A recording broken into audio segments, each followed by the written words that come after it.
Allá. Sí se logra ver, doctor. Ya se logra ver, qué bueno.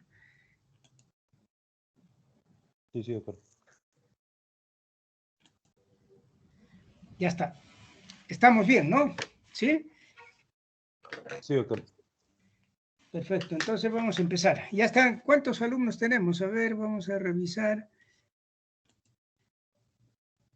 72.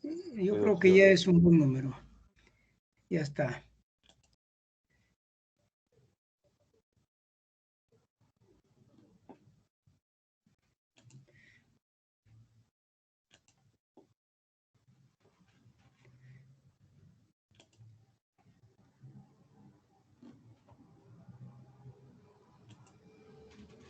Ya está. Entonces vamos a empezar. La clase de hoy es un poco larga porque son lesiones benignas y malignas del útero. Así que vamos a empezar sin mayor preámbulo para poder terminar a tiempo. Bueno, lo primero que vamos a estudiar es las lesiones benignas que existen en el útero. Y en el útero existen... un momentito, por favor. Claudia, por favor, llámame dentro de hora y media. Estoy dictando clase, ¿ya? Ya, doctor, le llamo. Gracias. Hasta luego.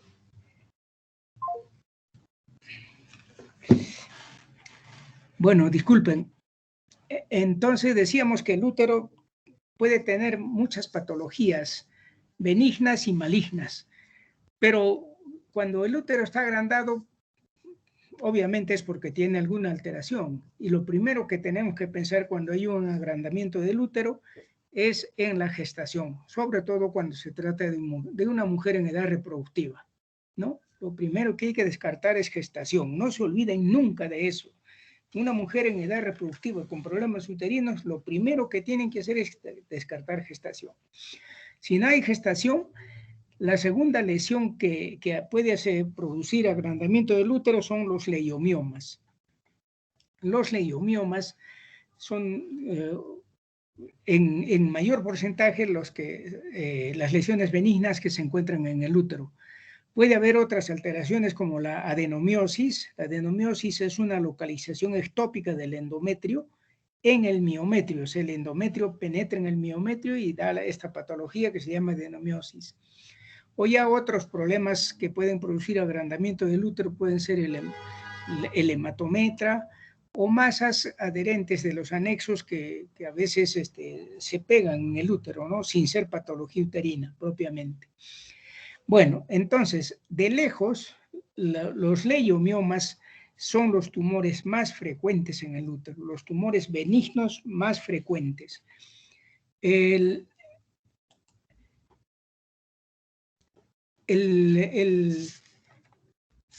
Como dije anteriormente, los leiomiomas son neoplasias, pero son neoplasias benignas y fundamentalmente están compuestas de músculo liso. ¿De dónde viene el músculo liso? Del miometrio, ¿no? Los miomas tienen fundamentalmente una consistencia fibrosa, ¿no? Eso debido a la gran cantidad de colágeno que contienen. Son tumores con gran predominio de colágeno. Por eso equivocadamente en algunos libros los van a encontrar como con la denominación de fibromas, lo cual no es correcto, ¿no? Porque su verdadero nombre es leiomioma porque viene del miocito. En cuanto a la incidencia es muy variable, ¿no? En estudios, hay algunos estudios que reportan que la incidencia es del 20 a 25% de las mujeres.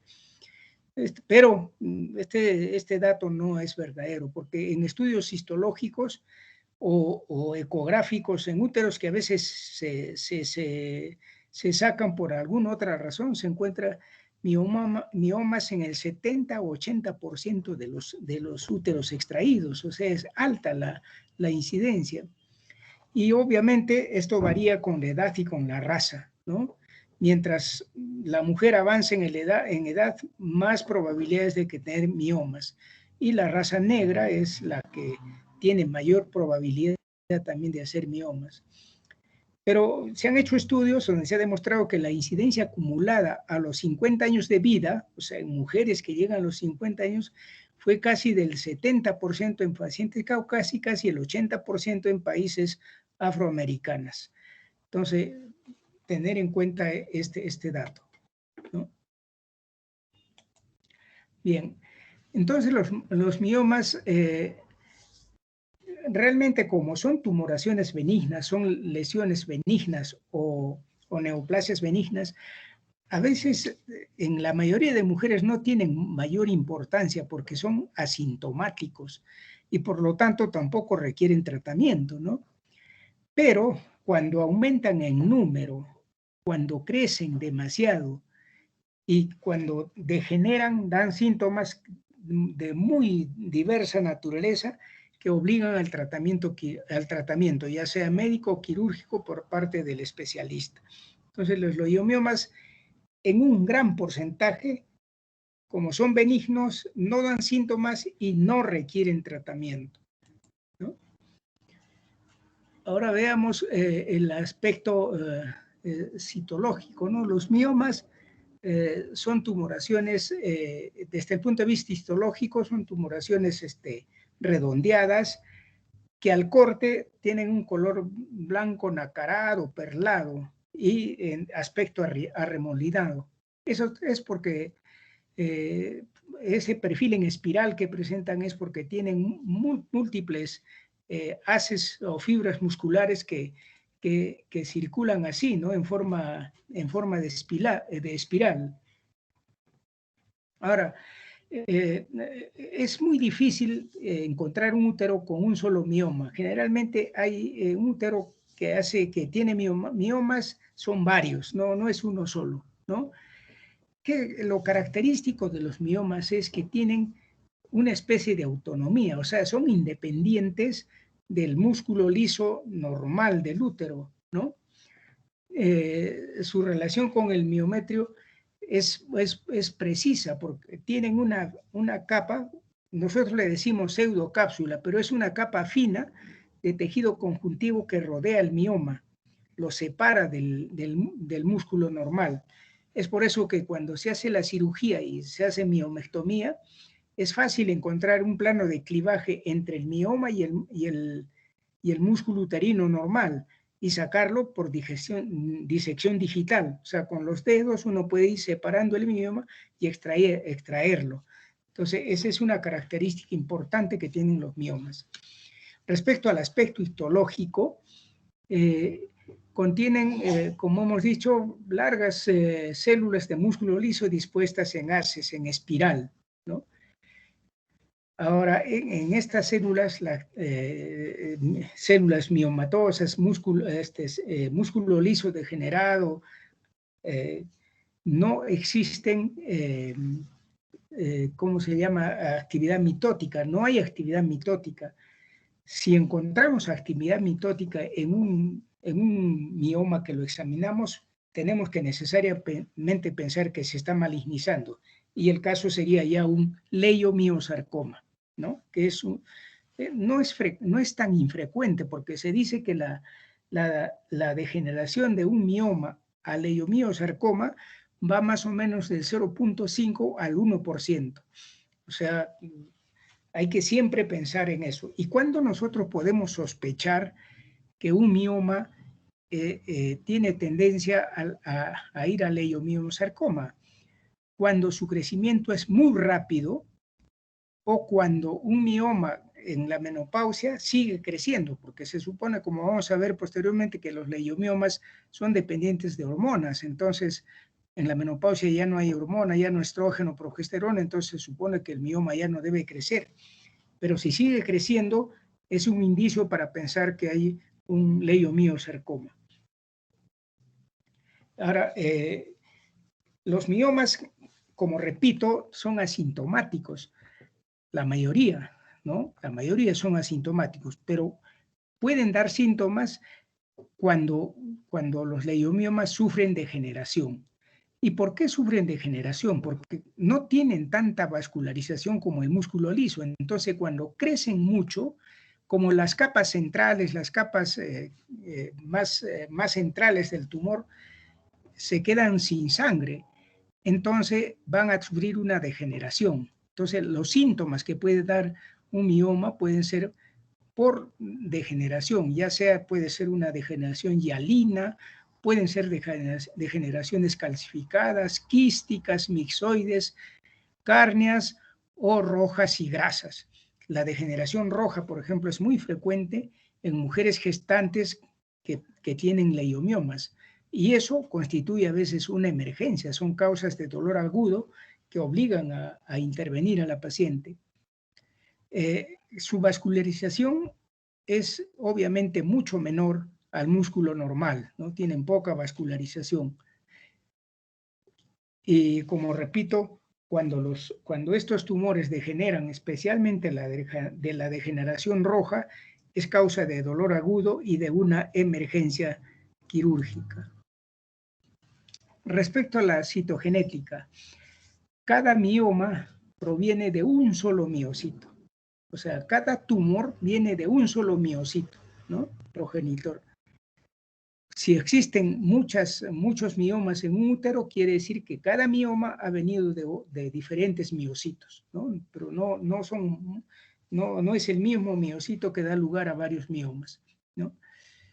Ahora, no se conoce realmente cuál es la mutación primaria que inicia la tumoración, no se conoce hasta el momento, pero lo que se ha visto que es que el 40% en el 40% de los leiomiomas se identifican defectos cariotípicos. Por ejemplo, en el cromosoma 6, 7, 12 y 14, y con alguna menor frecuencia en los cromosomas X, 1, 3, 10 y 13, ¿no? Quizás esto se ha correlacionado con el número de leiomiomas y la dirección de la proliferación tumoral. O sea, hay una relación entre este cariotipo, en estos cariotipos que son causales de mioma, y cómo va a crecer el mioma, cómo va a proliferar, etc. Obviamente todo eso todavía está en investigación. ¿Cómo es la etiopatogenia? Es interesante. ¿Cuáles son los efectos de los estrógenos en el crecimiento del mioma? Los miomas en general son sensibles a los estrógenos y a la progesterona. Por eso es que los miomas aparecen y crecen durante la vida reproductiva. Se supone que cuando llega la menopausia ya no hay estrógeno y progesterona y los miomas deben estabilizarse o disminuir de tamaño, ¿no? Eso es la evolución normal. Por eso decía que si nosotros vemos que un mioma sigue creciendo después de la menopausia, ese es un indicio de que está degenerando a neoplasia maligna, ¿no? Entonces, ¿cuándo encontraremos mayor cantidad de miomas? ¿Cuándo la mujer tendrá mayor predisposición para hacer miomas? Cuando tiene un aumento crónico de estrógeno y progesterona. ¿Y qué mujeres tendrán aumento crónico de estrógeno y progesterona? Por ejemplo, ya vamos a ver posteriormente, ¿no?, los factores de riesgo, las nulíparas, las mujeres que tienen síndrome de ovario poliquístico, etcétera, etcétera, ¿no? Este concepto es importante porque nos va a permitir ver cómo crece el mioma y qué opciones terapéuticas tenemos de acuerdo a este conocimiento. Se ha visto que los esteroides en general, o sea, estrógeno y progesterona, estimulan o pueden inhibir la transcripción y la producción de factores de crecimiento, ¿no? Y además, un factor importante que hace que crezcan los miomas es que en ellos mismos, dentro del mismo mioma, tiene un entorno hiperestrogénico. ¿Qué pasa dentro de los miomas? Tienen las células leiomiomatosas contienen un número mayor de receptores de estrógeno, o sea, captan más estrógeno que el músculo liso normal, músculo uterino, obviamente. Convierten una menor cantidad de estradiol en estrona. O sea, ustedes saben que la estrona es un estrógeno débil, no tiene la actividad biológica que tiene el estradiol. Pero si el mioma no transforma estradiol en estrona, va a tener un estrógeno potente, ¿no? Entonces eso va a hacer que avance más la enfermedad. Y además tienen niveles mayores de aromatasa. La aromatasa se encarga de transformar los andrógenos a estrógenos en diversos tejidos y especialmente en el mioma, donde está aumentada la aromatasa. Entonces, como ven, por esas tres vías, los miomas tienen ese ambiente hiperestrogénico que hacen que crezcan más rápido. En cuanto a los efectos de los progestágenos, todavía no está muy claro y no se ha señalado si tienen, y en realidad tienen en algunas pacientes efectos estimulantes y en otras efectos inhibitorios. ¿Qué se ha demostrado? Que la progesterona es el mitógeno primario para la proliferación tumoral. O sea, sería el que dispara, el que gatilla, digamos, el inicio del tumor. ¿Y cómo se ha visto esto? Cuando a una paciente se le da agonistas de la hormona liberadora de gonotrofinas, con la idea de tratar la miomatosis, esta hormona disminuye realmente el tamaño tumoral. Pero si al tratamiento se le agrega progesterona, el tumor crece. O sea, quiere decir que la progesterona está también involucrada en el crecimiento del mioma. Y además se ha visto que los estrógenos incrementan el número de receptores para la progesterona. O sea, hay una correlación entre ambos para potenciar sus efectos negativos, digamos, ¿no? Bien. Acá tenemos una evaluación de los factores de riesgo, ¿no? Y las hormonas, ¿cómo funcionan las hormonas esteroides? En la menarquia temprana hay, como ustedes saben, mayor tiempo de exposición a estrógenos. Entonces, el efecto es el incremento, ¿no? Porque hay más años de exposición a estrógenos. Entonces, todas las mujeres que tienen menarquia temprana, como tienen mayor tiempo de exposición a estrógenos, a ciclos ovulatorios, digamos, donde los estrógenos son importantes, tienen posibilidades de incrementar la posibilidad de hacer miomas. El índice de masa corporal elevado, ya sabemos que en el tejido adiposo se forman estrógenos, entonces también es un factor de riesgo para miomatosis. Hay una suerte de herencia, ¿no? Diferencias genéticas en la producción del metabolismo de hormonas puede también ser un mecanismo de incremento para la presencia de leiomiomas. La raza afroamericana, ya hemos dicho que las pacientes de raza, raza negra, ¿no? Son las que tienen, parece, mayor cantidad de receptores en el miocito, en el miocito exactamente, y por eso tienen mayor predisposición a hacer estos miomas. Una causa importante de hiperestrogenismo crónico es el síndrome de ovario poliquístico, ¿no? Entonces, esto predispone a que haya mucho estrógeno y por lo tanto también es un factor de riesgo, ¿no? Entonces, en la posmenopausia se supone que ya no hay estrógenos, no hay progesterona, se supone que los miomas deben estabilizarse o por lo menos disminuir. Las mujeres que tienen muchos embarazos también es un factor protector, ¿no? Es un factor que por lo menos por 9 meses se interrumpe la producción de estrógenos. Y si tiene más embarazos, más meses de protección en contra de los estrógenos, ¿no? Los anticonceptivos orales combinados también se ha visto que tienen un factor protector de los leiomiomas, ¿no? Y el tabaquismo. Bueno, el tabaquismo también es un factor protector porque tiene que ver con el metabolismo de los estrógenos. Pero obviamente nosotros nunca vamos a aconsejar a una paciente que fume para evitar leiomiomas, porque después el efecto es más perjudicial que el beneficio. Bien, ¿cómo se clasifican los miomas uterinos? Los miomas uterinos, de acuerdo a la localización, se pueden clasificar en varios tipos. En primer lugar, los que están en la serosa del útero, se llaman miomas serosos o subserosos. Estos pueden ser periculados, como ven en la imagen, ¿no? Que tienen pedículo o pueden estar metidos dentro del músculo liso, pero con exposición a la serosa. La otra clasificación no son los intramurales, los que están dentro de la pared uterina. Y los otros son los miomas submucosos, los que están apareciendo a la luz de la cavidad uterina, o sea, hacia el endometrio, ¿no?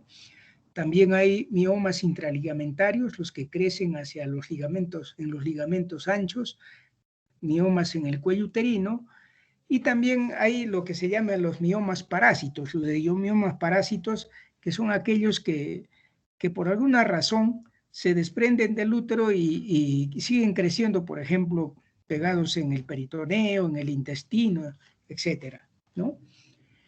Hay un término ahí que a veces lo utilizamos erróneamente, decimos leiomiomatosis uterina para mencionar un leiomioma, pero la leiomiomatosis uterina es una patología diferente, ¿no? Son leiomiomas que se diseminan por varias vías, por ejemplo, por vía sanguínea, ¿no? Y se puede producir, por ejemplo, una leiomiomatosis intravenosa, o sea, miomas que viajan por las venas y pueden producir catástrofes, ¿no? Si es que llegan a una arteria, ¿no? Pueden producir infartos, muerte súbita, etc.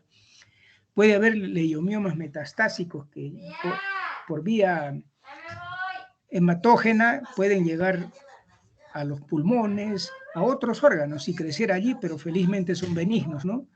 Por ejemplo, hay una leiomiomatosis peritoneal diseminada. Muchas veces nosotros hemos operado pacientes y hemos encontrado leiomiomas en el peritoneo, ¿no? Obviamente, en estos casos el tratamiento se dice que debe ser la histerectomía con ovariectomía. O sea, tenemos que sacar los ovarios para evitar los estrógenos y progesterona. Claro, ustedes dirán, pero si es una mujer joven, ahí tenemos que evaluar riesgo-beneficio, ¿no? El tratamiento también puede ser médico con agonistas de la GnRH, la hormona liberadora de gonadotrofinas, con medicamentos inhibidores de la aromatasa, con moduladores selectivos de los receptores estrógenos, por ejemplo, el tamoxifeno, el raloxifeno, o agentes quimioterapéuticos. Ese es el tratamiento para este tipo de leiomiomatosis. Entonces, quiero recalcar, el término leiomiomatosis es una miomatosis difusa en diferentes partes del cuerpo. Y a veces usamos mal este término porque hacemos el diagnóstico de leiomiomatosis uterina. Bueno, tal vez porque en el útero hay múltiples miomas, tal vez podemos usar ese término, pero no es el apropiado. Bueno, ¿cuáles son las manifestaciones clínicas, no? Como repito, la mayoría son asintomáticos. La mayoría de miomas muchas mujeres se mueren con sus miomas y ni siquiera supieron que en alguna vez en su vida han tenido miomas. Pero el síntoma más importante que producen los miomas son las hemorragias, las menorragias, ¿no? También pueden ser causa de dolor pélvico y dismenorrea, especialmente los miomas intramurales y submucosos, ¿no? También, si crecen mucho, pueden haber síntomas compresivos, ¿no? Pueden comprimir la vejiga, el intestino, el recto, los uréteres, etcétera, y causar daño también en esos órganos, ¿no? Cuando hay degeneración, como hemos visto ya anteriormente, pueden ser causa de dolor pélvico agudo. Y hemos dicho que el dolor pélvico agudo es una emergencia, ¿no? Y finalmente, en la fertilidad, pueden ser causa de infertilidad y pérdida del embarazo. Ahí tenemos múltiples manifestaciones del mioma respecto a la fecundidad, ¿no? Pueden ser causa de, por ejemplo, de abortos, de partos pretérminos. Pueden ser causa de distocias de presentación, o sea, alterar la cavidad uterina y los fetos ya no presentarse encefálica, sino en transversa, en podálica. Y lo más grave es en el posparto, pueden ser causa de hemorragias por atonía uterina. Entonces, como ustedes ven, los miomas, si bien es cierto, en las mujeres que no están embarazadas son inofensivos, en la mujer embarazada pueden ser muy peligrosos y requieren una evaluación muy exhaustiva para ver los riesgos que va a tener una paciente. Bien, esta es unas laminitas que nos muestra por qué sangra una paciente con leiomiomas, por qué se produce la menorragia. Había muchas teorías, ¿no?, que decían por aumento de citoquinas, por aumento de la superficie de la cavidad uterina por la presencia del mioma, en fin. Pero una de las cosas que se demuestra es esta, ¿no?, donde los miomas, como ustedes ven en el primer esquemita de la izquierda, ven el endometrio y el miometrio con sus vasos, ¿no?, las arterias radiales, las arterias basales, las arterias espirales en el miometrio. Si tenemos un mioma intramural o submucoso que va a crecer, obviamente va a obstruir el retorno venoso, especialmente de las venas pequeñitas, de las venas espirales. Al impedir el retorno de la sangre de estas venas, estas se van a dilatar, van a producir como varices en el endometrio. Y obviamente cuando se produce la menstruación, estas vénulas van a sangrar mucho más y por la presencia del mioma va a ser difícil que el útero se contraiga adecuadamente. ¿Por qué cesa la hemorragia en la menstruación? Esa es una pregunta que ustedes deben tratar de averiguarla. Primero, por la presencia de citoquinas, de prostaglandinas, ¿no es cierto?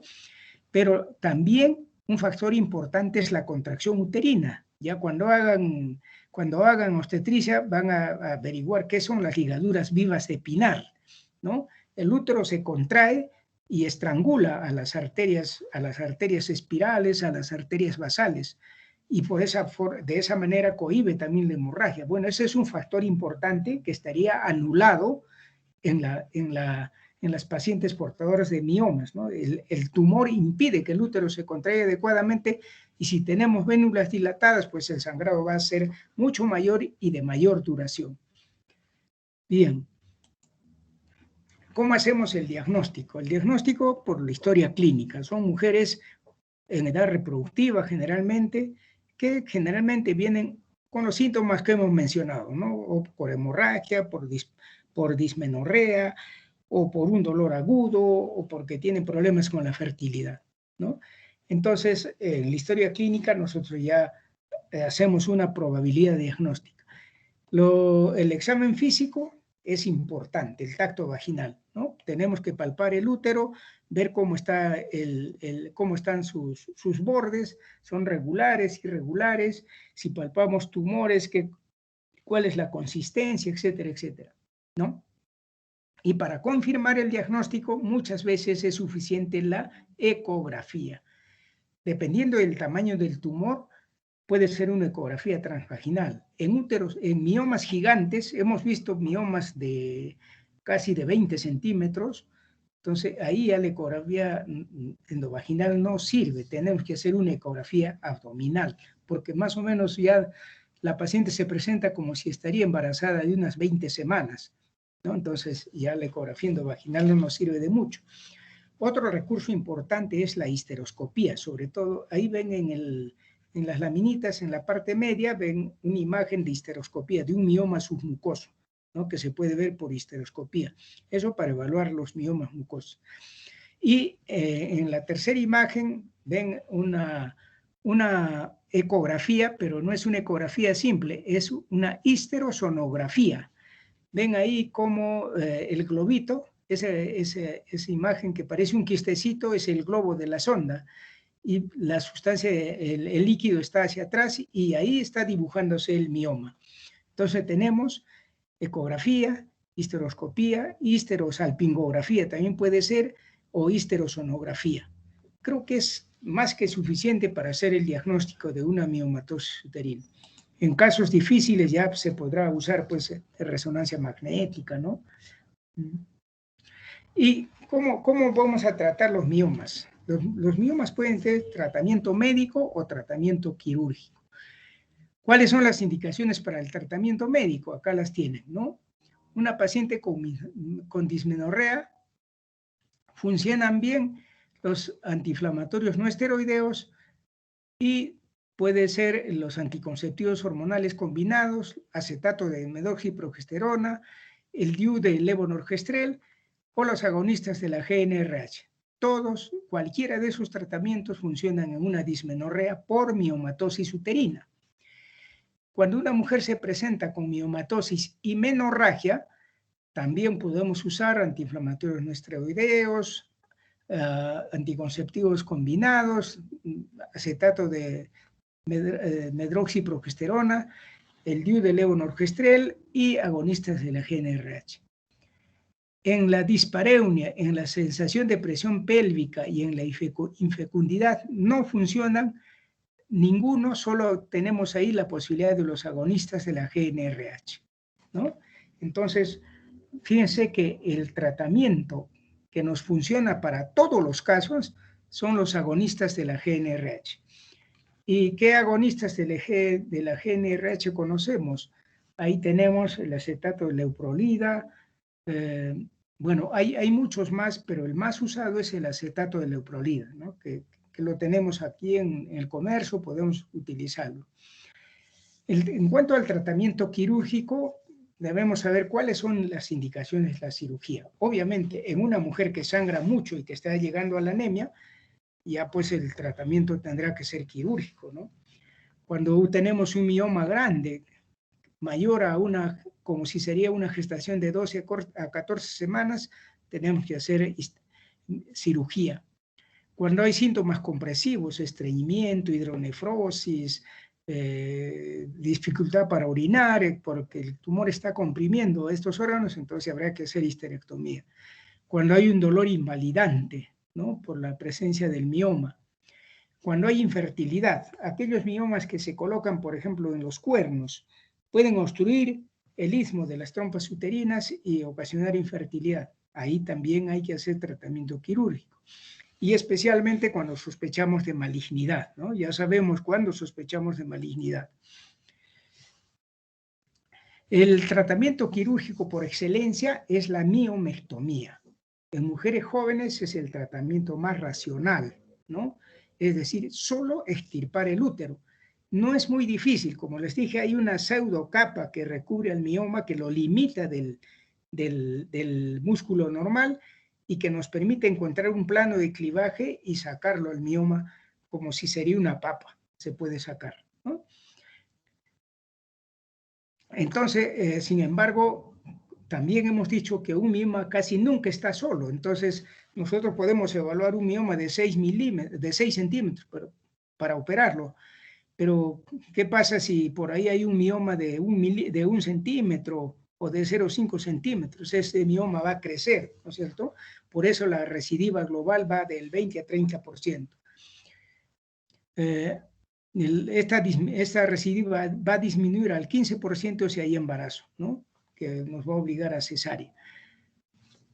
Ahora, ¿cómo se puede hacer la miomectomía? Se puede hacer por diversas vías. Se puede hacer por la laparoscopía, se puede hacer por la laparotomía, ¿no?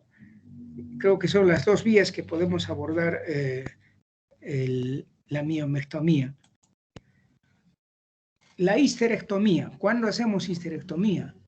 Ya en pacientes que tengan una fertilidad satisfecha, ¿no? Ya tienen los hijos suficientes, una mujer de 40 años que tiene un útero, un mioma sintomático, ya dejarle el útero es para causarle más problemas. Mejor le hacemos histerectomía, ¿no? La histerectomía ya como se ha visto puede ser total o subtotal o supracervical también como se llama. Puede ser laparoscópica, puede ser abdominal o puede ser vaginal. Tenemos diferentes vías. En el seminario ustedes ya han abordado estos temas. Bien, hasta acá es todo lo que tenía que decirles de los tumores benignos del útero. Tal vez la adenomiosis, ya les dije, es una localización ectópica del endometrio en el miometrio. Generalmente son úteros ablandados, reblandecidos, que pueden ocasionar dismenorrea y pueden ocasionar también hemorragias. El tratamiento es quirúrgico. Siempre es quirúrgico, no hay tratamiento médico para la adenomiosis. Otros tratamientos que se realizan es la embolización de las arterias uterinas para los miomas. Nosotros nunca lo hemos hecho. En Europa hacen frecuentemente, están muy capacitados para hacer embolización de arterias uterinas. Dirigen muy bien los émbolos para hacer el tratamiento. Probablemente en Estados Unidos también. Nosotros no lo hemos hecho, no lo hemos visto hacer tampoco. Muy bien. Entonces vamos a pasar al siguiente tema, que serían ya las lesiones premalignas. Hemos visto lesiones benignas, ahora vamos a ver lesiones premalignas. Y la lesión premaligna más importante del útero es la hiperplasia endometrial. A ver, veamos de qué se trata. La hiperplasia endometrial viene a ser el engrosamiento del endometrio con proliferación de glándulas en tamaño y forma irregular y una mayor proporción entre glándulas y estroma. A ver, me explico. Es un endometrio engrosado, ¿no? Donde hay proliferación de glándulas de tamaño y forma irregular y una mayor proporción entre glándulas y estroma. Normalmente hay mayor estroma que glándulas en un endometrio proliferativo normal. Cuando hablamos de hiperplasia es cuando se invierte. Ya vamos a ver, no se preocupen. Pero puede haber hiperplasia endometrial sin engrosamiento endometrial, ¿no? Solo por un endometrio proliferativo con aglomeración glandular focal, ¿no? Nos puede dar una aglomeración de glándulas en lugares específicos, ¿no? Entonces, todo esto se conoce pues como hiperplasia endometrial. Ahora también se está hablando ya no de una simple hiperplasia, sino tratando de equiparar al cuello uterino, a las lesiones premalignas del cuello uterino, hablamos también de neoplasia intraepitelial endometrial. Ese término también ya se está usando actualmente en vez de hiperplasia. Bueno, entonces la hiperplasia es un espectro, ¿no?, de lesiones proliferativas, morfológicas y biológicas de las glándulas y en medio grado el estroma endometrial que varía. O sea, podemos tener un estado fisiológico exagerado, un engrosamiento que puede ser fisiológico y que esta exageración puede llevar hasta cáncer in situ, carcinoma endometrial in situ. En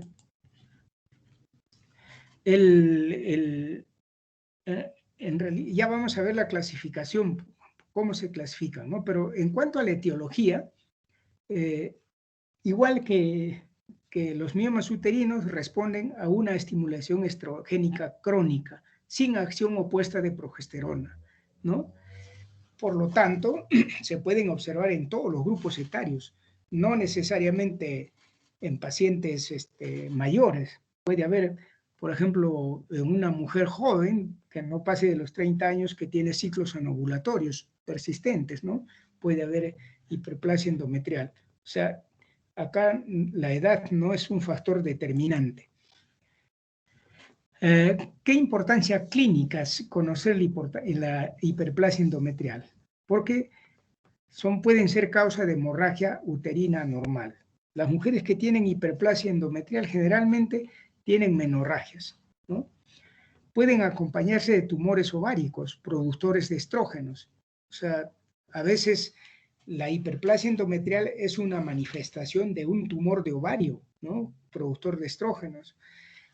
Pueden ser también consecuencia de terapia de sustitución hormonal, ¿no? O pueden proceder al cáncer endometrial. Ese es el aspecto más importante, que una hiperplasia endometrial es una patología previa al cáncer endometrial, así como las lesiones premalignas de cuello uterino, ¿no? ¿Cómo se clasifica la hiperplasia endometrial? De acuerdo a la Organización Mundial de la Salud, la hiperplasia endometrial se clasifica de acuerdo a su estructura, a la citología y a la evolución natural. Entonces, una hiperplasia evalúa, en primer lugar, la arquitectura del endometrio y, en segundo lugar, el tipo de células glandulares, son normales o son atípicas. Por eso se dice que estructura, arquitectura y citología. Entonces, de acuerdo a eso, vamos a ver que puede ser una hiperplasia simple o una hiperplasia quística sin atipia, cuyo progreso al cáncer es del 1%, puede ser una hiperplasia compleja o adenomatosa, que también se le llamaba anteriormente, hiperplasia adenomatosa sin atipia, cuyo progreso al cáncer es del 3%, y cuando estas hiperplasias simple o compleja presentan atipia, ya pues la llamamos hiperplasia simple quística con atipia, su progreso al cáncer es del 8%, y la hiperplasia compleja o adenomatosa con atipia, que tiene el mayor riesgo de progresión a cáncer de endometrio, que vendría a ser el 28%. Entonces, no nos olvidemos, la clasificación de la hiperplasia, de acuerdo a la OMS, responde a la arquitectura del endometrio, o sea, cómo está formado el endometrio, cuántas glándulas tiene, cuánto estroma, esa relación glándula-estroma, y al tipo de células que se encuentran en las glándulas. ¿Son células anormales o células normales? ¿Son células con atipia o células sin atipia? Entonces, tenemos esa clasificación de la OMS, porque antes había un montón de clasificaciones y no había un acuerdo. Por eso la OMS ha dicho ya, nos quedamos con esos 4 tipos. Entonces, por la arquitectura, ya hemos dicho, pueden ser simples y complejas, ¿no? Una hiperplasia simple. ¿Por qué se caracteriza? Porque las glándulas están dilatadas o quísticas, tienen forma redondeada, con ligero aumento del estroma, sin apiñamiento glandular y sin atipias. Esa es una hiperplasia simple. Hay un pequeño incremento de glándulas, ¿no? Pero todavía mantienen la forma, son redondeadas, etc. En cambio, en la hiperplasia compleja, las glándulas ya tienen repliegues, están arrugadas, invaginadas, están muy apiñadas, ¿no? Hay menor cantidad de estroma, ya prácticamente no hay estroma, y las glándulas pueden tener atipia, pero el estroma no tiene atipia. Esa es la clasificación por la arquitectura. Por ejemplo, acá, en estas imágenes ustedes ven un endometrio proliferativo normal y un endometrio con hiperplasia simple, ¿no? En el primer caso ven como las glándulas se ven como quistecitos, ¿no? Blanquitos. Son redondeadas, pequeñas, son de bordes más o menos de un contorno uniforme, y ven que no hay tantas glándulas, que hay un predominio de estroma. Por eso se dice que la relación glándula-estroma es menor que 1. En un endometrio proliferativo normal, la relación entre glándulas y estroma es menor a 1. En cambio, en la hiperplasia, cuando ya hablamos de hiperplasia, fíjense en la segunda fotografía, cómo ya las glándulas han aumentado en número, ¿no? Ya también ya no son tan redonditas, no son tan bonitas, y el estroma está disminuyendo, hay mayor cantidad de glándulas, entonces acá ya se perdió la relación glándula-estroma, ya no es menor de 1, sino mayor de 1. Entonces esa es la característica de la hiperplasia. Bien, acá hay una fotografía de aumento, vemos que cómo es el endometrio proliferativo normal, ¿no? Son glándulas regularmente espaciadas, compuestas de un epitelio cilíndrico estratificado, con núcleos suaves, ¿no? Discretamente elongados y con actividad mitótica. Son células que se están reproduciendo. O sea, que claramente es un endometrio proliferativo normal, ¿no? Ahora vamos a ver acá un endometrio con hiperplasia simple. Vemos cómo las glándulas ya están discretamente apiñadas, ¿no? Ya están más juntas, ya el estroma ha disminuido, ¿no? Presentan forma, ya no son tan redondas, sino tienen forma tubular, ¿no? Y tienen alteraciones mínimas en la forma de las glándulas. Los núcleos siguen siendo suaves, todavía normales, ¿no? En cambio, en la hiperplasia simple con atipia, ya en este caso, digamos, la disposición de las glándulas y el estroma sigue siendo igual que la anterior, ¿no? están también las glándulas apineadas, pero ya algunas glándulas presentan en el epitelio células con algún grado de atipia, ¿no? Son células con redondeo nuclear, nucleolos visibles, ¿no? Y la atipia citológica acompaña a la hiperplasia compleja con mayor frecuencia que la hiperplasia simple. O sea, la atipia celular se presenta con mayor frecuencia en las hiperplasias complejas, como vamos a ver. Acá vemos una hiperplasia compleja. Fíjense cómo ya las glándulas han perdido prácticamente su forma, ¿no? Ya casi no hay estroma, se ve puras glándulas en la primera imagen, la hiperplasia compleja, ¿no? Solo se ve glándulas, prácticamente ya no hay estroma. Y en la otra ya vemos una hiperplasia compleja con atipia. La misma imagen, pero de la anterior, pero que con las células ya tienen gran cantidad de atipias, ¿no? La característica de células atípicas. Muy bien. ¿Cuáles son los factores de riesgo para hiperplasia endometrial? Ya prácticamente hemos visto, ¿no? Que la edad mayor a 45 años es un factor de riesgo. El peso mayor de 90 kilogramos. Ya sabemos por qué las obesas tienen esos riesgos, ¿no es cierto? La infertilidad, mujeres que no se embarazan. Historia familiar de cáncer de colon. El síndrome de Lynch, ya ustedes lo conocen, el síndrome de Lynch, ¿no? Cáncer de colon, ovario, mama y algunos otros más, ¿no? Las mujeres que no se embarazan, las nulíparas, el hiperestrogenismo crónico en general, tomemos en cuenta y ustedes solo deben acordarse de eso, el hiperestrogenismo crónico, y que sepan qué causas pueden ocasionar hiperestrogenismo crónico, es suficiente, ¿no? Porque ahí entra la nuliparidad, la infertilidad, el síndrome de ovario poliquístico, la obesidad, etcétera, etcétera. Bien. ¿Cómo se comporta una hiperplasia endometrial? Si tenemos una hiperplasia endometrial sin atipia, el 80% desaparece. El 19% persiste y el 2% puede progresar a cáncer. Si tenemos una hiperplasia con atipia, el 58% todavía desaparece, 19% persiste y el 23% progresa a cáncer. El factor más importante de progresión entonces viene a ser la atipia celular de las glándulas endometriales, ¿no? ¿Y cómo es el tiempo de progresión? Una hiperplasia sin atipia evoluciona a adenocarcinoma de endometrio en 10 años, pero cuando aparece atipia, progresa en 4 años. Si nosotros hacemos una histerectomía porque hicimos una biopsia por dilatación y legrado y la operamos a la paciente por una hiperplasia, en el estudio de la pieza operatoria, o sea, en el estudio del útero que sacamos, van a encontrar en el 17 a 25% de esas pacientes que ya tenían cáncer endometrial.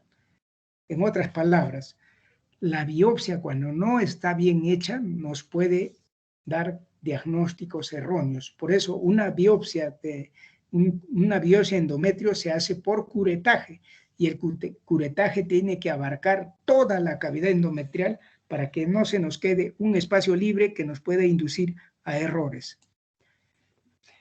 Bueno, diagnósticos diferenciales con endometrio proliferativo secretor. Hay que saber, ¿no? No se olviden de la relación glándula-estroma, ¿no? Cómo están la forma de las glándulas, de la arquitectura, etcétera. Un pólipo endometrial que lo podemos diferenciar porque es solo, no abarca toda la cavidad. La atrofia senil, quística. Bueno, cuando los endometrios en las pacientes ancianas miden menos de 5 milímetros, a veces sangran y pueden producir esta atrofia senil. Y el adenocarcinoma grado 1, ¿no? ¿Cuál es el criterio principal? Es la presencia de invasión del estroma. Son los diagnósticos diferenciales. El diagnóstico entonces de la hiperplasia. ¿Cómo hacemos el diagnóstico? Primero, la clínica, ¿no? En la clínica son alteraciones que van a producir hemorragia, ¿no? Generalmente hemorragia postmenopáusica. Pero como hemos dicho, a cualquier edad se puede presentar, entonces en cualquier mujer que tenga cualquier edad y que está presentando hemorragias uterinas anormales, lo primero que tenemos que evaluar es el grosor del endometrio, ¿no? Por eso les decía, un endometrio que mide menos de 5 milímetros puede sangrar, y eso ocurre a veces en las ancianas, ¿no? Se dice, no hay datos muy homogéneos respecto al grosor del endometrio. Se dice que un endometrio normal, ustedes van a encontrar en sus textos, que va de 4 a 16 milímetros, ¿no? Pero nosotros creemos que un endometrio que pasa de 10 milímetros ya es un endometrio engrosado. Por ecografía no podemos hacer el diagnóstico de hiperplasia. Lo más que podemos decir que es un endometrio engrosado. El diagnóstico de hiperplasia es histológico, ¿no? Entonces, en la ecografía nosotros, como vemos ahí, en la primera lámina ven un endometrio engrosado que debe medir más de 17 milímetros.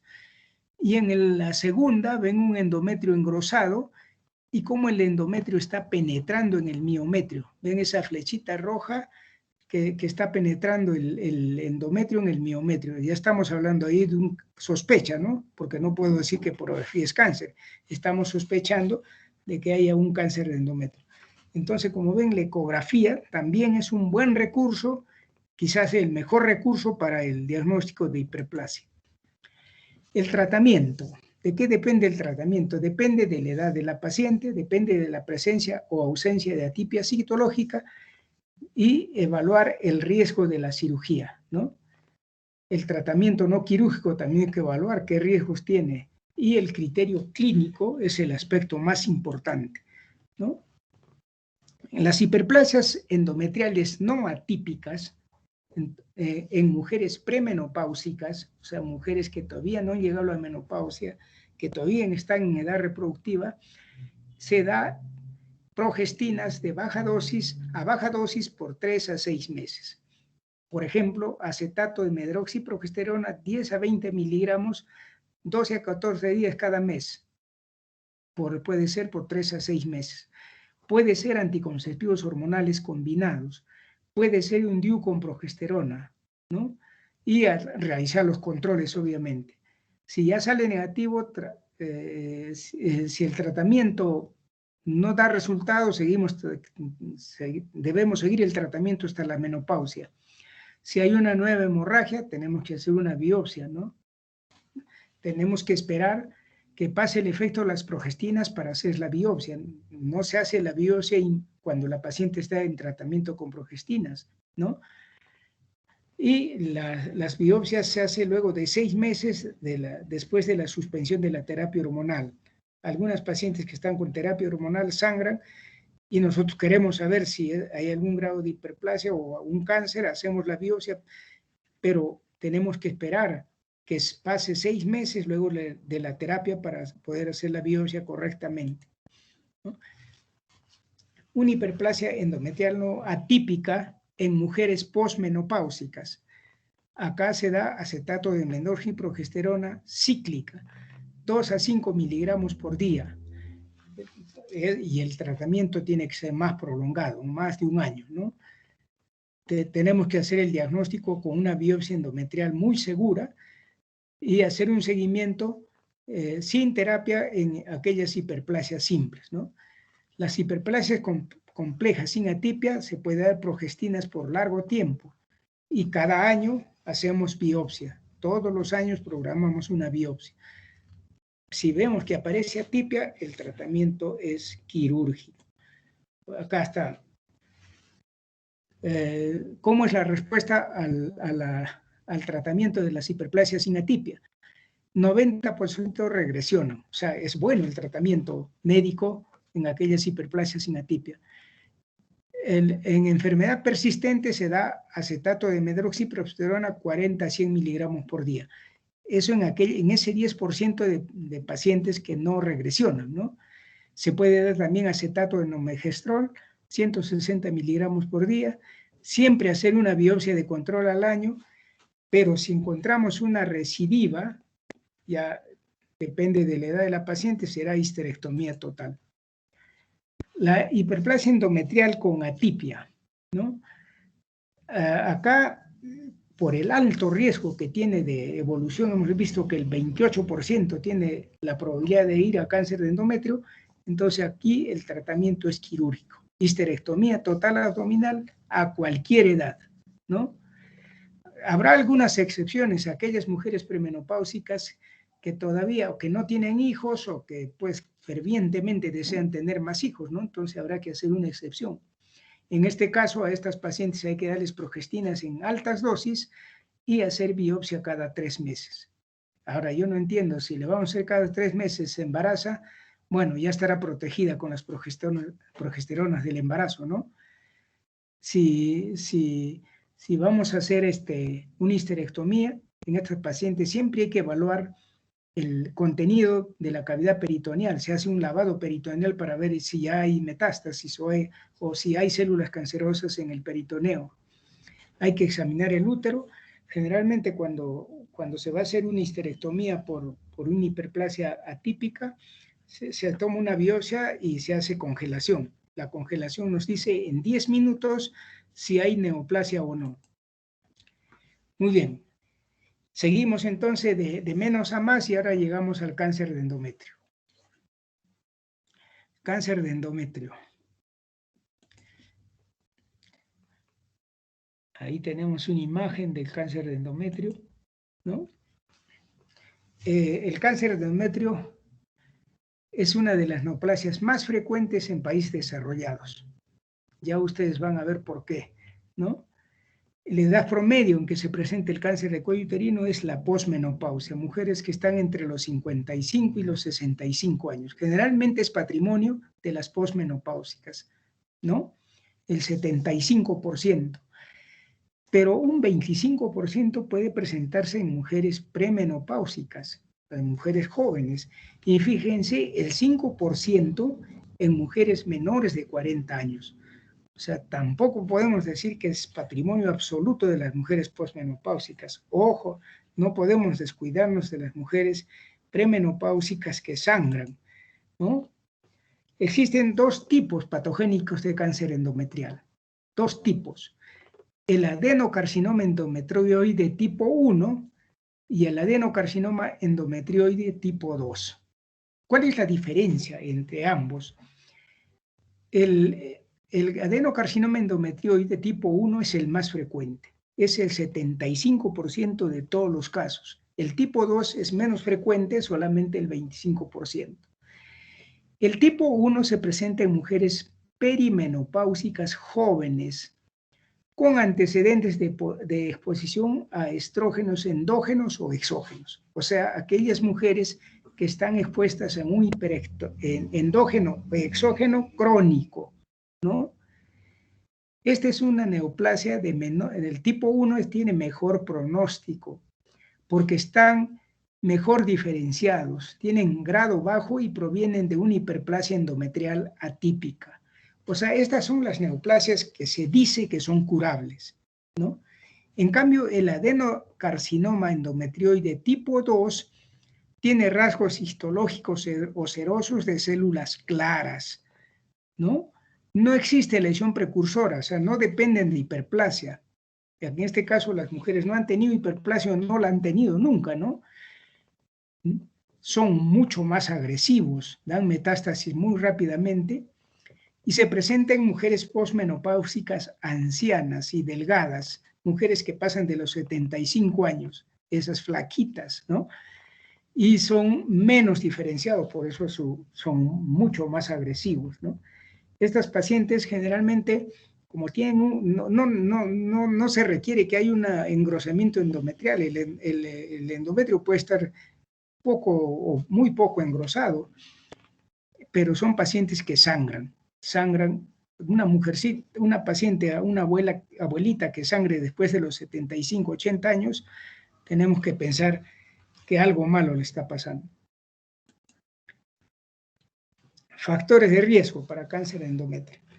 Acá tenemos y el riesgo relativo, ¿no?, que tienen.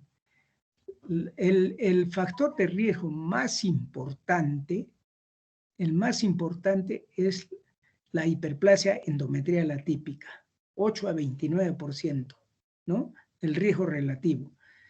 Le sigue importancia la oligo o anovulación prolongada. Por ejemplo, en el síndrome de ovario poliquístico es más del 5%. Y todos los estados donde hay hiperestrogenismo, la nuliparidad, la menopausia temprana, la menopausia tardía, la menarquia temprana, la obesidad, la diabetes, ¿no? Que las diabéticas generalmente son gorditas, la hipertensión, enfermedad vascular, vesicular también, estrógenos prolongados sin oposición en la menopausia, ¿no? Felizmente ya no se da, pero antiguamente se daba estrógenos en la menopausia, estrógenos solos, ya se ha mostrado el alto riesgo para cáncer de endometrio. El uso de tamoxifeno, ¿no? Sobre todo en pacientes que tienen genes alterados en la mama, ¿no? BRCA1 y BRCA2 generalmente se dan tamoxifeno. Y el tamoxifeno tiene ese efecto, puede ser antiestrógeno o puede potenciar los efectos de los estrógenos. Entonces hay que tener mucho cuidado, ¿no? Aquellas pacientes, ya hemos dicho, con hiperplasia endometrial atípica, ¿no? Antecedentes heredofamiliares, el síndrome de Lynch, como les había mencionado, el uso prolongado de anticonceptivos hormonales combinados a dosis altas, ¿no? Porque a dosis bajas puede ser protector, infertilidad, en fin, todos aquellas circunstancias donde hay hiperestrogenismo crónico. También la edad avanzada, residir en países desarrollados, ¿no? Como Estados Unidos, Europa, y el tabaquismo, ¿no? El tabaquismo también es un factor de riesgo. Muy bien. Ahora, existen factores protectores, o sea, factores que podemos utilizar. Por ejemplo, pero el tabaco, ¿no? El tabaco es un mecanismo que parece relacionado con el metabolismo de esteroides sexuales, ¿no? Tiene que ver con el metabolismo de los estrógenos y por eso disminuye el efecto de los estrógenos. Pero obviamente nadie le va a decir a una paciente que fume para evitar el cáncer de endometrio, sería contraproducente. El uso de anticonceptivos orales combinados tiene una disminución del riesgo aproximadamente 50% cuando se usa por corto tiempo y el efecto dura 20 o más años, ¿no? Después de la suspensión del uso de los anticonceptivos hormonales combinados. O sea, es un buen recurso. En cuanto a la fisiopatología, ya vemos que el origen del cáncer de endometrio está en el epitelio glandular del endometrio, en la glándula que hizo hiperplasia simple, compleja, apareció atipia y luego pasó a cáncer in situ y finalmente a cáncer invasor, ¿no? Entonces, el crecimiento va de las glándulas al estroma, ¿no? Y hay o sea, comienza en las glándulas, rompe la membrana celular, pasa al estroma y comienza la expansión esofítica en cavidad, ¿no? En la cavidad uterina y puede llegar hasta el cérvix. Como crece hacia la cavidad en forma exofítica, es por esa razón que estos cánceres cursan con hemorragia, ¿no? ¿Por qué? Porque el cáncer, como crece tan rápido, se produce necrosis en el tumor y comienza a sangrar, ¿no? Puede penetrar también en el miometrio, invadir los vasos linfáticos y dar metástasis a los ganglios linfáticos de la pelvis, paraórticos y las cadenas inguinales. También puede ir por esa vía. Puede ir por crecimiento regional avanzado a las estructuras pelvianas vecinas, por ejemplo, la vejiga, el intestino grueso, el recto, la vagina, etcétera, etcétera, ¿no? Y puede haber también una diseminación hematógena, especialmente los primeros lugares de metástasis son los pulmones, el cerebro, el hígado y los huesos. Entonces, esa es la diseminación del cáncer de endometrio. En cuanto a la presentación clínica, por ese crecimiento exofítico que tiene hacia la cavidad y a la necrosis, el síntoma o el signo, perdón, más importante del cáncer de endometrio es el sangrado posmenopáusico. Tal es así que se ha acuñado el siguiente término: todo sangrado uterino posmenopáusico es cáncer mientras no se demuestre lo contrario. Tengan en cuenta este aforismo: todo sangrado uterino posmenopáusico es cáncer de endometrio mientras no se demuestre lo contrario. Entonces, toda mujer posmenopáusica que sangra, tenemos la obligación de diagnosticar cáncer de endometrio, ¿no?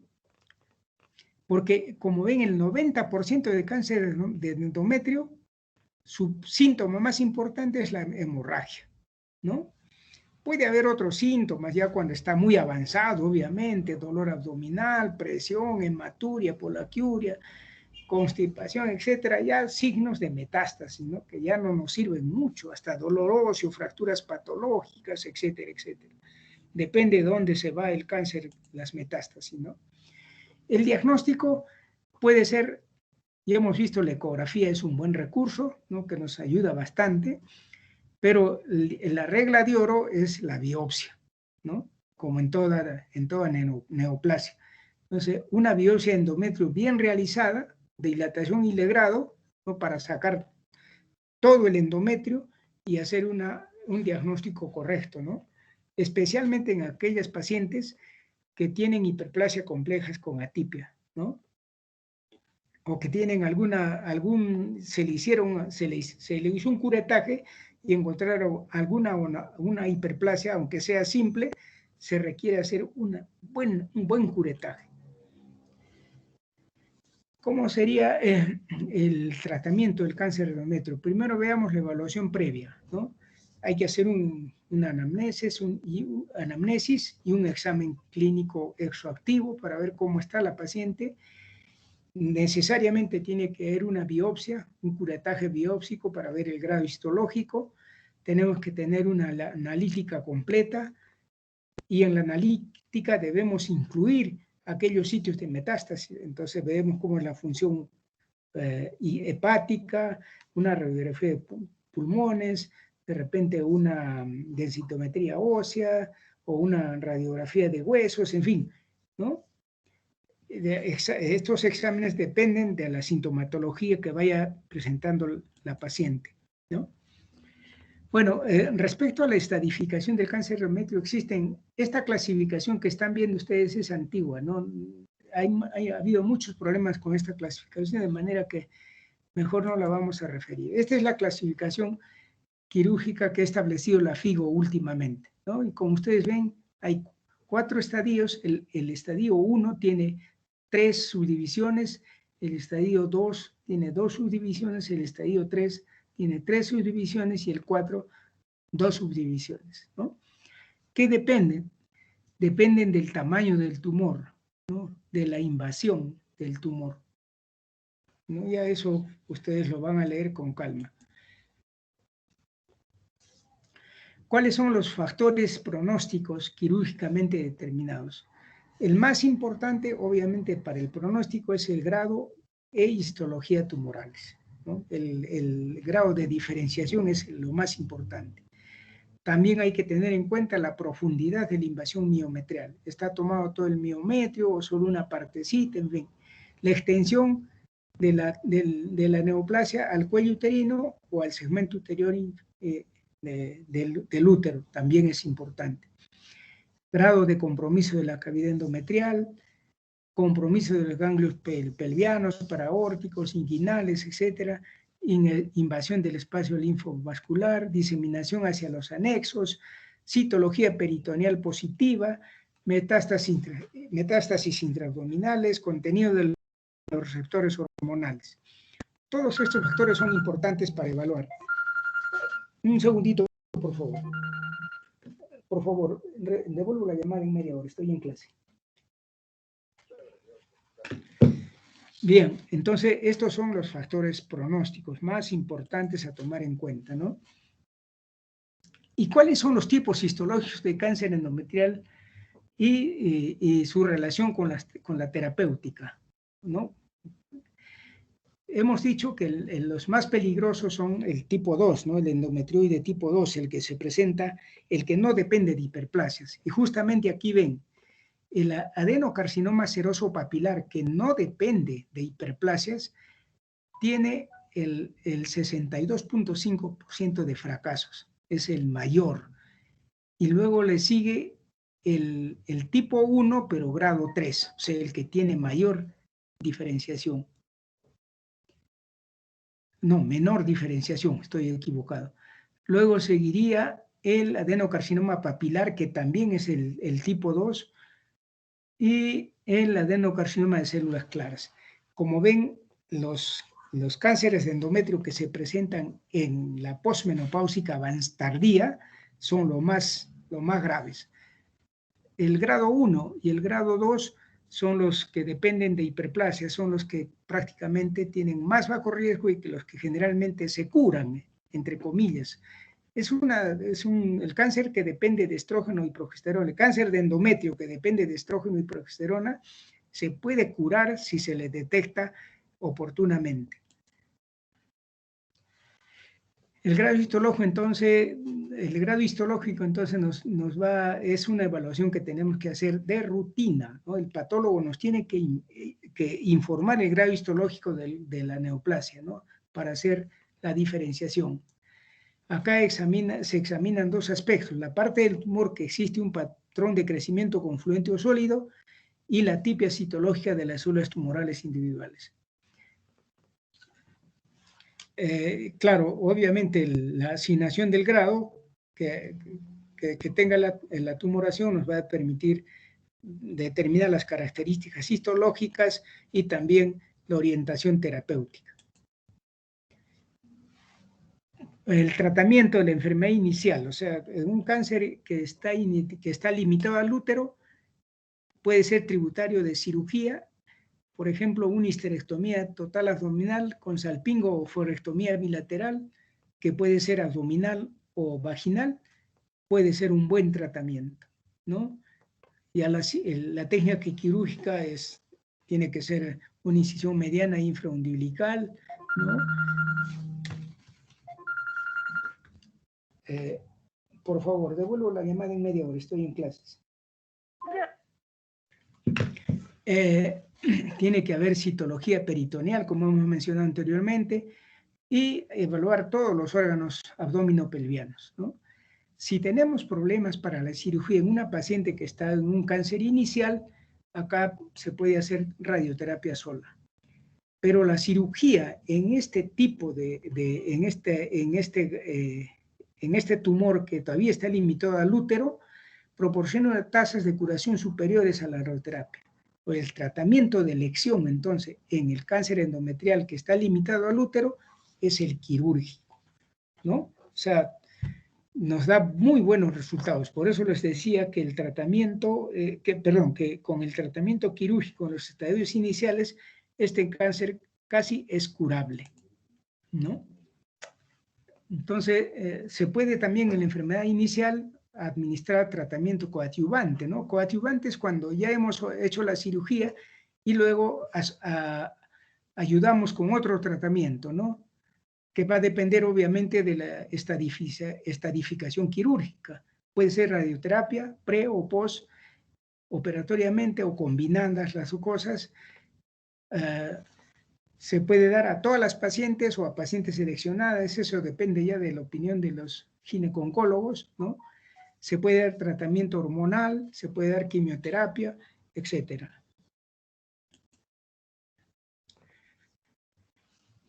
¿Qué factores disminuyen el riesgo? Primero, la precocidad del primer parto. La mujer, mientras más joven se embaraza, está más protegida del cáncer de endometrio. El número de embarazos, claro que especialmente los que terminaron en abortos, ¿no? El uso de anticonceptivos hormonales orales, ya lo vimos, y el porcentaje de reducción, fíjese, con el uso de anticonceptivos. Cuando es más de un año, la protección va al 45%. Cuando hay 2 embarazos a término, el 88% está protegida. Cuando hay hijos antes de los 30 años, la protección es del 38%. Y cuando hay historia de abortos, el 16%. Son factores protectores, ¿no? La terapia de reemplazo hormonal y el cáncer de endometrio. Ya nosotros sabemos, y ustedes saben, porque han hecho ya las clases de menopausia, que algunas pacientes requieren terapia de sustitución hormonal. Entonces, obviamente la terapia de sustitución hormonal en altas dosis, y especialmente aquella que se da solamente con estrógenos, tiene alto riesgo de evolucionar a cáncer de endometrio, ¿no? Entonces hay que tener mucho cuidado porque es mejor a veces dar tratamientos por corto tiempo y sobre todo con progestágenos, ¿no? Acá están las dosis mínimas que se debe dar: acetato de medroxiprogesterona 10 miligramos o noretindrona 2.5 miligramos. Y se tiene que dar terapia secuencial cíclica, ¿no? O sea, imitando el ciclo. O sea, los segundos 14 días del ciclo damos tratamiento todos los meses. O sea, no todo el mes, sino solamente 14 días del ciclo. En cuanto a la prevención, obviamente, para la prevención no hay lugar para mujeres de mediano y alto riesgo, ¿no? Aquellas mujeres que son obesas, las posmenopáusicas, las que no tienen, todos los factores de riesgo que hemos visto, ¿no? Por eso hay que informar a las pacientes bien en la consulta, ¿no? Cuando van a iniciar la menopausia, qué riesgos tienen, cómo deben alimentarse, cómo debe ser el peso, etcétera, etcétera. Se puede iniciar a hacer una biopsia anual a partir de los 35 años en aquellas mujeres que tienen riesgo de cáncer endometrial, que tienen antecedentes de cáncer colorectal sin pólipos, ¿no? Aquellas pacientes que tienen síndrome de Lynch, o sea, cáncer de colon, endometrio, intestino delgado, pelvis renal, uréter, ovario y otros más. Ahí está inclusive el cáncer de mama, ¿no?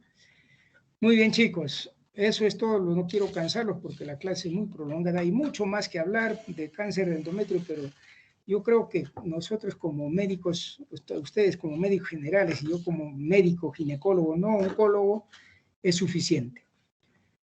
Muy bien. Si tienen alguna pregunta, por favor, y si no, nos estaríamos despidiendo. A ver. Doctor, yo tengo una pregunta. Dime. Ya, sí. Si una paciente que está siendo tratada con tamoxifeno, le encontramos una hiperplasia endometrial, digamos atípica, ¿se debería de descontinuar el tratamiento o seguir y poner progestágenos? A ver, si encuentras una hiperplasia con atipia, tienes alta probabilidad de que esa hiperplasia vaya a cáncer, ¿no es cierto? Más o menos el 29%. Supongo yo que le estás dando tamoxifeno para protegerla de cáncer de mama, ¿no es cierto? Supongo. Sí, doctor. Porque para eso usamos el tamoxifeno.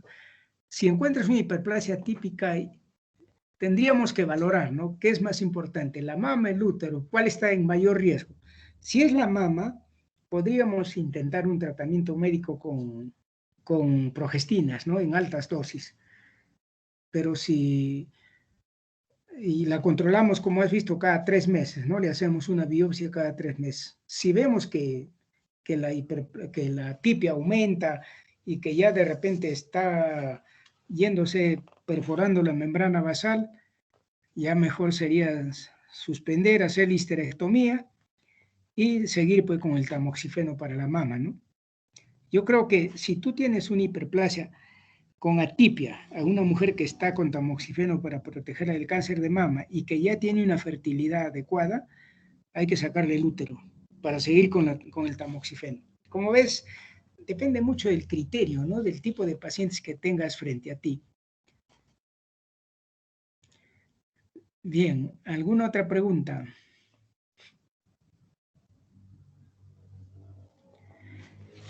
Bueno, chicos, chicas, si no hay preguntas, entonces nos estamos despidiendo hasta el